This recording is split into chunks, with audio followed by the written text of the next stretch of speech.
Hello बच्चों, कैसे हो। तो आज हम पढ़ने वाले हैं क्लास 8 की old addition book NCERT maths exercise 8.2। इसके पहले हम लोगों ने 8.2 के 5 क्वेश्चन सॉल्व कर लिए। अगर आपने वो वीडियो नहीं देखी है तो लिंक आपको डिस्क्रिप्शन में मिल जाएगी, क्योंकि अगर आप किसी कम्पिटेटिव एग्जाम की तैयारी कर रहे हैं या जवाहर नवोदय विद्यालय के एग्जाम की तैयारी कर रहे हैं तो भाई आपके लिए बहुत ज़्यादा जरूरी है ज़्यादा से ज़्यादा क्वेश्चन को सॉल्व करने का। और जो न्यू एडिशन बुक है उसमें आपके क्वेश्चन बहुत ही कम दिए गए हैं, तो ओल्ड और अगर आप इसको सॉल्व करेंगे तो आपकी न्यू बुक ऑलरेडी वैसे सॉल्व हो जाएगी, क्योंकि अगर इसमें आपके 10 क्वेश्चन दिए गए हैं, इसमें 10 क्वेश्चन हैं, तो नई बुक में आपके केवल 5 क्वेश्चन दिए गए हैं, तो आपके अच्छे से प्रैक्टिस नहीं हो पाएगी।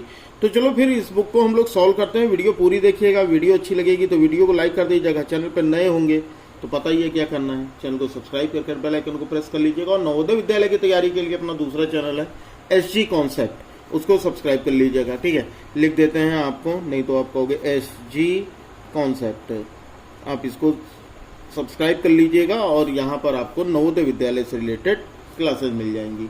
चलो हम लोग देखते हैं क्वेश्चन नंबर 6। ये दिया गया है ड्यूरिंग अ सेल, कोई सेल हो रही है। A shop offered a discount of 10% on the mark price of all the items। जो दुकानदार है वो जितने भी आइटम्स हैं सबके मार्क प्राइस पर 10% का डिस्काउंट दे रहा है। तो what would a customer have to pay for a pair of jeans marked at rupees 1450 and 2 shirts marked at rupees 850। मतलब यहाँ पर एक कस्टमर है, वो एक जोड़ी जीन्स खरीदता है जिसकी कॉस्ट जो है 1450 रुपीज़ है, और 2 शर्ट्स खरीदता है जिसके हर एक शर्ट की कॉस्ट 850 रुपीज़ है। तो उसे कितने रुपए पे करने पड़ेंगे। आप इस क्वेश्चन को देखो कितने आसानी से सॉल्व करेंगे हम लोग। तो यहाँ पर सबसे पहले तो हम निकाल लेते हैं टोटल मार्क प्राइस। ठीक है, मतलब जितना वो खरीद रहा है, एक पैंट और 2 शर्ट, तो उसकी मार्क प्राइस क्या होगी। तो हमको ये पता है कि भाई एक शर्ट जो है, एक पैंट जो है वो 1450 रुपीज़ की, एक जीन्स, और 2 शर्ट लेता है जिसमें एक की कॉस्ट जो है वो 850 रुपीज़ है। ये बात समझ में आई। भाई अगर एक शर्ट 850 की है तो 2 शर्ट 2 इंटू 850, बस इसी को सॉल्व कर लो तो इसका मार्क प्राइस पता लग जाएगा। तो ये हो जाएगा हमारा 1450 प्लस इसको मल्टीप्लाई करो 2 0 5 2 जा 10 8 2 जा 16 117, यानी 1700 रुपीज़ की शर्ट हो गई और 1450 रुपीज़ की जीन्स हो गई। तो दोनों खरीद रहा है तो दोनों को प्लस कर दो भाई, तो हो जाएगा 3150 रुपीज़ इस जीन्स और पैंट की मार्क प्राइस। अब यहाँ पर जो डिस्काउंट परसेंट मिल रहा है इसको, ठीक है, डिस्काउंट परसेंट वो मिल रहा है इसको 10% का, यही तो है, 10% का डिस्काउंट मिल रहा है। तो अगर डिस्काउंट मिल रहा है तो भैया डिस्काउंट मिलने पर क्या होगा, मैंने आपको पिछली क्लास में बताया था कि अगर प्रॉफिट होगा तो आप 100 में प्लस करके लिख दोगे, अगर लॉस होगा तो 100 में माइनस करके लिख दोगे। तो डिस्काउंट का मतलब कम ही किया जा रहा है, तो इसका मतलब जो कस्टमर होगा उसको कितना पे करना पड़ेगा। तो कस्टमर विल हैव टू पे, ठीक है, customer will have to pay customer को कितना पे करना पड़ेगा भाई।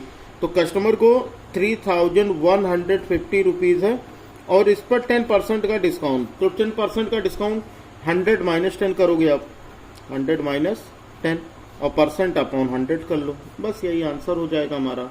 ओके सर, ऐसे कैसे आंसर हो जाएगा, सॉल्व तो करो। तो चलो सॉल्व कर लेते हैं। 3150 इंटू 90 अपॉन 100, ठीक है, इस जीरो से ये जीरो कैंसिल, इस जीरो से ये जीरो कैंसिल, मल्टीप्लाई कर लो। 9 5 जा 45 कैरी 4, 9 1 जा 9 4 13 कैरी 1, 9 3 जा 27 और 28, मतलब 2835 रुपीज़ कस्टमर को क्या करना पड़ेगा, पे करना पड़ेगा। बताओ भाई, समझ में आया। इसी तरह से मतलब आपको एग्जाम में ना सीधा आपको, जैसे आप नवोदय विद्यालय कोई कम्पिटेटिव एग्जाम दे रहे हो तो आपको ये सारी चीज़ें नहीं लिखनी है, आपको बस जल्दी से अपने रफ पर ये लिख लेना है और उसके बाद इस पर आपको 10%, मतलब मैंने आपको बता दिया 100 माइनस 10 करना है, तो आप सीधा 90 अपॉन 100 करके सॉल्व कर दो, मतलब 1 2 3 लाइन में आपका आंसर आ जाएगा। ठीक है, तो कम्पिटेटिव एग्जाम भी मैं आपको साथ में बता रहा हूँ कि आपको क्वेश्चंस कैसे सॉल्व करने हैं, और बाकी ऐसी कॉन्सेप्ट पर आपको सारी चीज़ें पता लगी जाएंगी। चलो आगे देखते हैं क्वेश्चन नंबर 7। ये क्वेश्चन नंबर 7 अगर आपके पास ओल्ड बुक है, ओल्ड एडिशन की, तो उसमें देखोगे तो इस एक्सरसाइज का सबसे अजूबा क्वेश्चन यही है। क्या कह रहा है? A milk man sold 2 of his buffaloes for ₹20,000 each. कोई दूध वाला है और वो 2 भैंसे बेचता है और हर एक भैंस की कॉस्ट जो है वो ₹20,000 है। ठीक है, फिर क्या कह रहा है? ऑन वन, पहले पर he made a gain of 5%, उसे पहले पर उसे 5% का प्रॉफिट होता है। एंड द अदर, और दूसरे पर अ लॉस ऑफ 10%, उसे दूसरे पर 10% का लॉस होता है। तो फाइंड हिज ओवरऑल गेन और लॉस परसेंट, तो उसका टोटल गेन और लॉस परसेंट बताना है। तो भैया हमें सबसे पहला काम क्या होगा कि हमें दिया क्या है कि एसपी दिया गया है, एसपी ऑफ ईच बफेलो, मतलब हर एक बफेलो की हमें ईच बफेलो, BUFFALO, ठीक है ना। हमें हर एक बफेलो की एसपी दी गई है और वो दिया गया है ₹20,000।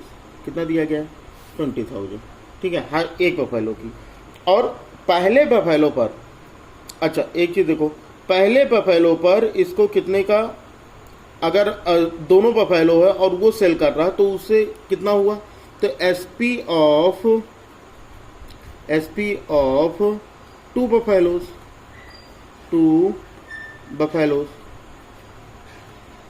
तो कितना हो जाएगा भाई? एक अगर 20,000 का है तो 2 कितने के हो जाएंगे? 20,000 इंटू 2, मतलब 2 बेच रहा है, तो इसका मतलब ये हो जाएगा 40,000 का। ये बात आ गई समझ में? तो 40, अच्छा पहले पर उसको कितने का, तो पहले पर उसको 5% का गेन हो रहा है। तो हम यहां से पहले हम सीपी निकाल लेते हैं, ठीक है। तो यहां से सीपी क्या निकलेगा? The milkman made a gain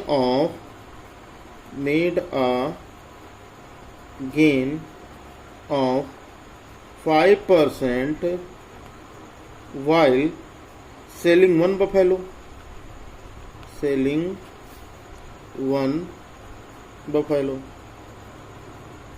ठीक है ना। तो पहले बफेलो पर उसे 5% का प्रॉफिट हो रहा है। तो यानी अगर हम फर्स्ट बफेलो की कॉस्ट प्राइस देखें तो यहां से देखो सीपी ऑफ 1 बफेलो, अगर हम पहले बफेलो की सीपी देखें तो जो उस पर प्रॉफिट होगा वो फर्स्ट बफेलो पर होगा। और कितने का प्रॉफिट हो रहा? 5% का। तो मैंने कहा प्रॉफिट अगर होता है तो आप 100 प्लस कर लोगे, तो इसका मतलब ये हो जाएगा हमारा 105/100। बताओ ये समझ में आया? 100 + 5, क्योंकि प्रॉफिट हो रहा है तो आप 100 में प्लस कर लोगे, इज इक्वल टू ये हो जाएगा हमारा 20,000। बताओ ये समझ में आया? तो यानी यहां से हमारा सीपी ऑफ 1 बफेलो निकल आएगा, CP of 1 buffalo is equal to हो जाएगा हमारा 20,000 इंटू 100/105। बस इसको सॉल्व कर लो और कुछ डेसिमल में आपका यहां से सीपी आ जाएगा। अगर आप यहां फर्स्ट बफेलो की सीपी निकालो तो ये सीपी हो जाएगी हमारी रुपीज, अगर इसको सॉल्व करोगे आप तो 19,047 ₹62। अब अगर मैं कैलकुलेट करूंगा तो काफी टाइम लगेगा, तो कैलकुलेट आप खुद कर लेना, ठीक है। तो यहां पर ये आ गया हमारा। अब ऑल्सो सेकेंड बफेलो, अब क्या हो जाएगा? ऑल्सो सेकेंड मतलब दूसरा भी है, तो also second buffalo was sold at a loss of 10%, loss of, यानी दूसरे पर उसे 10% का लॉस होता है। ये बात सही है।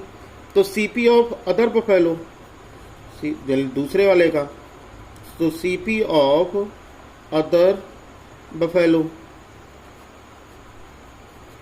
ठीक है। बफेलो की स्पेलिंग कहीं कहीं पर गलत हो जा रही ना।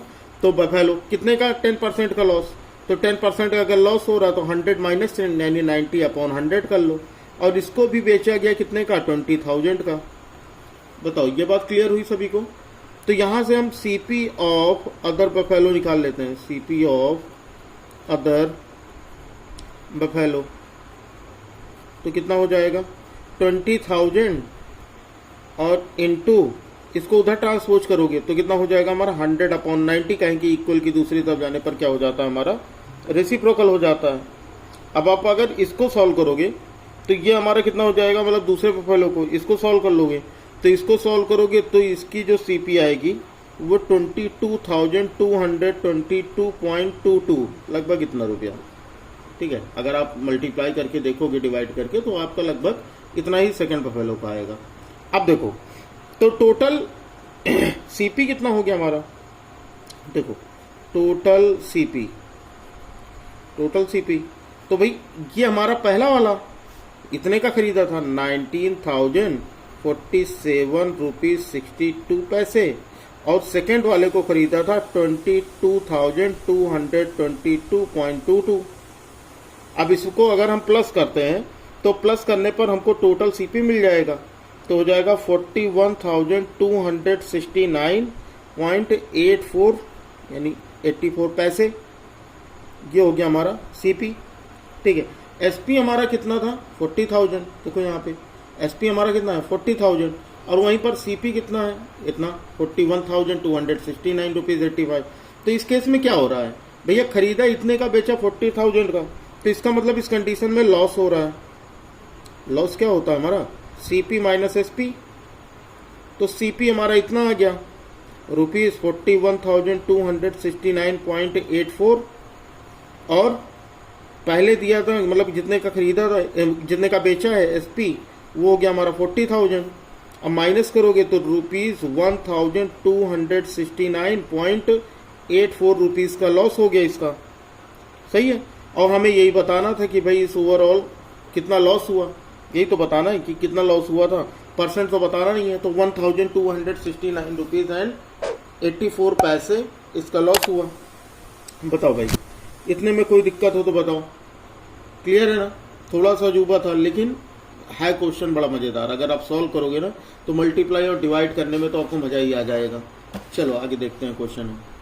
अगला क्वेश्चन देखो, क्वेश्चन नंबर 8 देखते हैं। अब क्वेश्चन नंबर 8 हमें क्या दिया गया, क्वेश्चन नंबर 8 दिया गया the price of a TV is rupees 13,000 and the sale tax on it at the rate of 12%। तो find the amount that Vinod will have to pay if he buys it. ठीक है, ये कह रहा है कि भैया कोई टीवी है, ठीक है, उसका जो प्राइस है वो 13,000 है और उस पर सेल्स टैक्स लगता है 12% का। तो एक चीज याद रखो, टैक्स हमें हमेशा जो भी प्राइस होती है उससे बढ़ाकर देना होता है, ये सही है। तो इस पर 12% का टैक्स देना तो कितना पे करना पड़ेगा, तो हम सबसे पहले लिख लेते हैं कि क्या क्या हमको दिया गया है। तो हमें दिया गया है price of the TV, price of the TV, तो ये दिया गया है रुपीज 13,000। सही है, और इस पर टैक्स देना है कितने का 12% का। ठीक है, तो विनोद विल हैव टू पे, विनोद विल हैव टू पे, विनोद को कितना पे करना पड़ेगा, तो भैया जितना है ना जैसे 13,000 तो टैक्स हमेशा हमें उतना बढ़ाकर जितना परसेंट होगा उतना बढ़ाकर पे करना पड़ेगा। जैसे 12% तो मैंने बताया था आपको, जो बढ़ाना होगा वो आप 100 प्लस करोगे, तो यहाँ 100 प्लस 12% अपॉन 100, इसी को सॉल्व कर देना है। तो ये हो जाएगा हमारा 13,000 into 112 upon 100।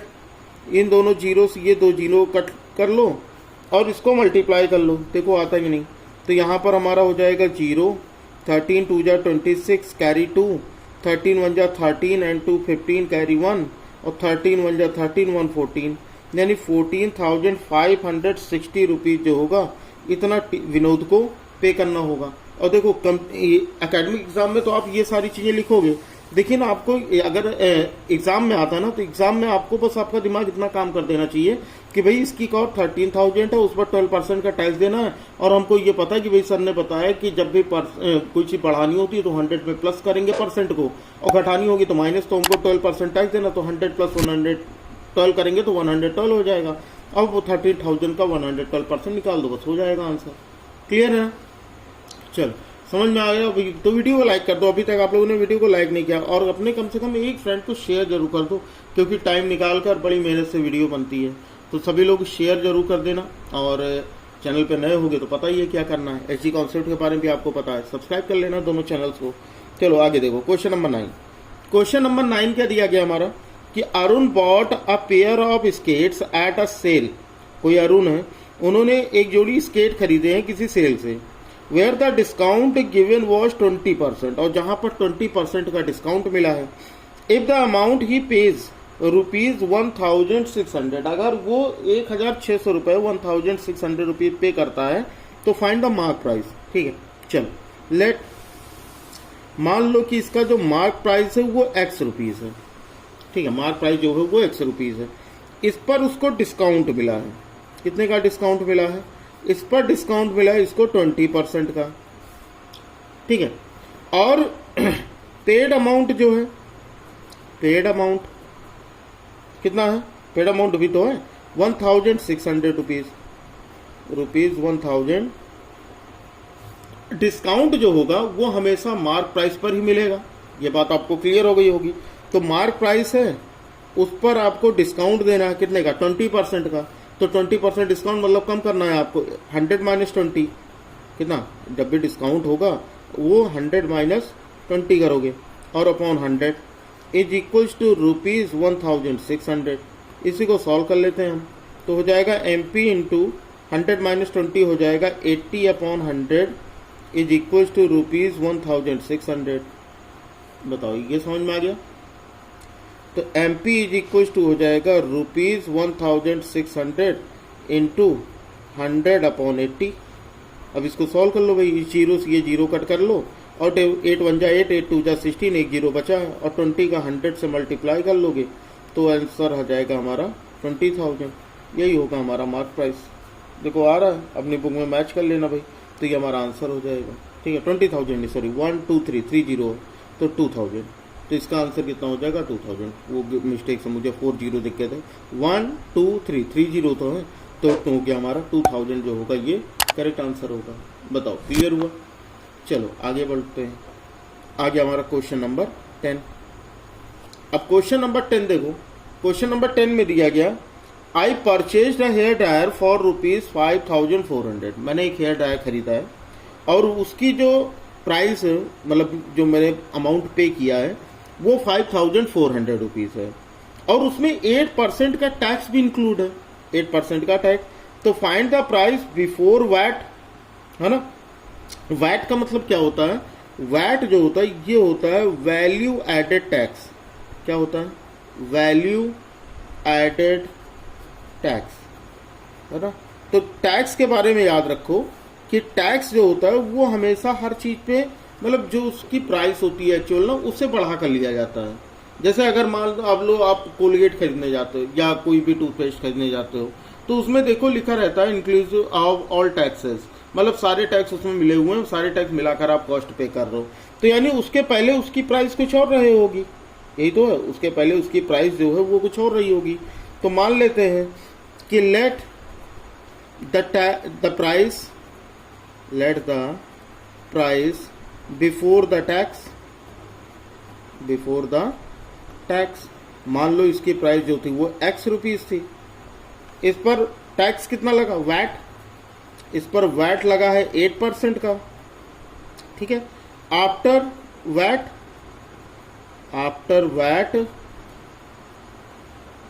The price, VAT के बाद जो प्राइस हुआ वो ₹5400 है। तो यही क्वेश्चन में पूछ रहा है कि अगर वैट ना लगा होता या वैट के पहले इसकी प्राइस क्या रही होगी। तो ठीक है, इसी में 8% डाउन कर लो आप, तो X है, वैट है, 8% बढ़ाया जा रहा है, तो यानी हो जाएगा 108। भैया मैंने क्या कहा, जो चीज बढ़ाया जाएगा वो 100 प्लस करके लिखोगे। अब मैं नहीं लिख रहा हूँ 100 प्लस, मैं सीधे बोल रहा हूँ आपको 100 प्लस 8, तो अपॉन 100 इज इक्वल्स टू हो जाएगा 5400। अब X इक्वल्स टू हो जाएगा हमारा 5400, और उसको उधर ले जाओगे तो हो जाएगा 100 अपॉन 108। बताओ इतनी बात समझ में आई? 108 सही है ना? 9 से कट करते हैं, 9 1 जा 9, 9 2 जा 18, 9 6 जा 54, सही है। और 12 5 जा 60, ये हो गया 0। तो कहने का मतलब कितना हो गया हमारा 5 1 जा 5 और 3 टाइम 0 है, देखो 1 2 3, तो 5000 रुपीज इसका करेक्ट आंसर हो जाएगा। बताओ भाई, बात क्लियर है सभी को? आसान था क्वेश्चन। याद रखना कि टैक्स हमेशा जो होगा ना वो पहले वाले प्राइस पे लगता है, बाद वाले प्राइस पर नहीं लगता है। क्लियर है? तो सभी लोग क्वेश्चन को सॉल्व कीजिएगा, है ना।